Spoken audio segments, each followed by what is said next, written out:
Şimdi uzun yıllardır Talaytepe'de bu sorunla biz karşı karşıyayız. Yani burada bir başıboşluk olduğu için, bir de mülkiyeti bize ait olmadığı için, devlete ait olan bir alan olduğu için biz ne yazık ki etrafını biz duvarlar çevremiyoruz, dikenli tellerle çevremiyoruz.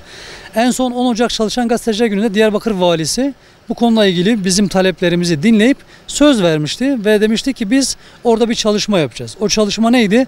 Buranın etrafını duvarla öreceklerdi, güvenlik kamerası takacaklardı ve bir nizami kapı olacak. O nizami kapıdan da sadece geçiş izni olanlar, yani buradaki çalışma izni olanlar gelip girebilecekti. Ne yazık ki 7 ay geçti ve hiçbir şekilde hiçbir çalışma olmadı. Biz görüşüyoruz, Vali Bey'i arıyoruz, randevu vermiyorlar. Biz arıyoruz, ilgili birimleri arıyoruz. Yani mesela Abdullah Çiftçi, Sur Kaymakam, aynı zamanda Sur Belediye Başkan Vekilini arıyoruz. Çünkü bu işin muhatabı da oydu. Vali Bey onu yetkili kılmıştı. Cevap vermiyorlar. Cevap verdikleri, daha doğrusu yönlendikleri kişiler de bugün, yarın, ertesi gün, çarşamba, perşembe diye bizi salladılar. En son bizim kabinimizde yine hırsızlık oldu.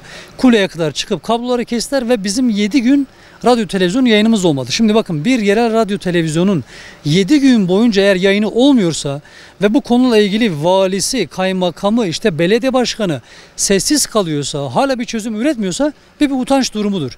Şimdi kesilen kablolar biz İstanbul'dan talep ediyoruz. Geliyor, servis geliyor, çıkıyoruz ve bir şekilde ölçmeye çalışıyoruz. Bunlar kolay şeyler değil.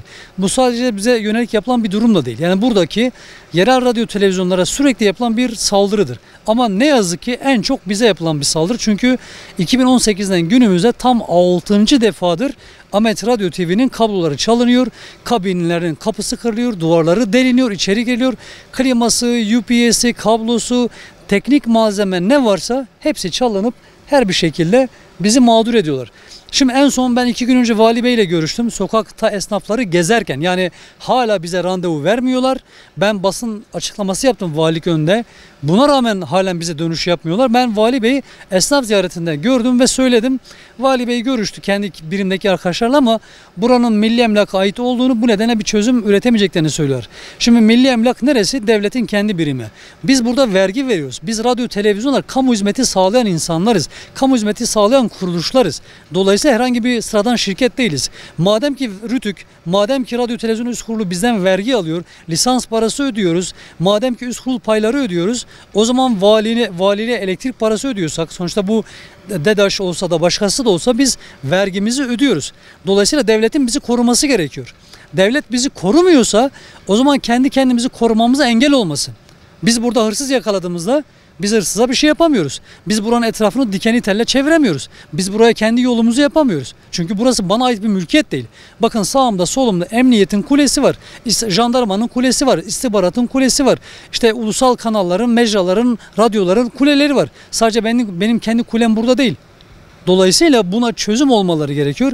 Bunun çözümü de Diyarbakır Valiliğinde, Diyarbakır belediyelerinde ve RTÜK Radyo Televizyon Üst Kurulu'ndadır ve ilgili diğer bütün birimlerdedir. Ne yazık ki bir çözüm olmuyorlar. Her seferinde biz buraya geliyoruz. Ben gece saat 2-3 gibi burada polis gibi devreye geliyorum. Şimdi ben işimi gücümü bırakıp sürekli burada devreye gelmek zorunda mıyım? Gelmediğimde ne oluyor peki? İşte aralıklarla kablom çalınıyor, kapım kırılıyor, cihazlarım çalınıyor ve yayınım kesiliyor. Bakın, bu şehirde 7 gün yayınımız kesildi. Bu utançtır. Bu utanç benim değil. Bu şehrin mülki amirlerin utancıdır. Bunları defalarca da söylüyoruz, söylemeye de devam edeceğiz.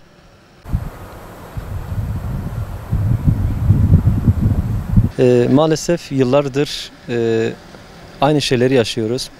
Haftada bir değişik bir radyoya, farklı bir radyoya hırsızlık olayı oluyor. Genelde bu küçük hırsızlıklar ama bize maliyeti büyük oluyor. Yani bu hırsızların gelip 1 metrelik bir kabloyu kesmeleri nazaran belki ucuz bir şey gibi görünebilir. Ama maalesef radyolarımıza büyük kayıplar, büyük sıkıntılar yaşatıyor maddi olarak. Ve klimalardan tutun kapılara kadar maalesef her gün hırsızlık olayları görünüyor. En sonda bizim arkadaşlarımızın Ahmet Radyo'nun radyosu yine soyuldu maalesef. Kabloları kesildi. Biz de aynı şekilde Kasım ayında kapımız söküldü. Ve biz mesai arkadaşımla birlikte sabaha kadar, bakın o soğukta Kasım ayında sabaha kadar burada nöbet tutmak zorunda kaldık. Dolayısıyla mülki amirlerimize buradan sesleniyoruz. Bu mağduriyetimizi bir an önce giderilmesi lazım. Bu anlamda çağrı yapıyoruz. Gerçekten artık deyim yerindeyse meslektaşımın dediği gibi ya biz burada nöbet tutacağız devir daimli şekilde ya da biz kendimiz bazı önlemler alacağız. Dolayısıyla burası devletin mülkü olduğu için de onların bir an önce bir önlem alması lazım. Bu anlamda çağrımızı yineliyoruz. Bir an önce burada yani uyuşturucu bataklığına dönüş burası. Burada fuhuş yapılıyor arkadaşlar, yani bu ayıp bize yeter yani. Jandarmanın burada kuleleri var, büyük kanalların kuleleri var. Bu anlamda bir an önce bazı önlemlerin alınması lazım. Yani çok şey istemiyoruz. Buranın etrafının tellerle örülmesi ve birkaç tane mobese kameranın takılması bu işi çözecektir diye düşünüyorum.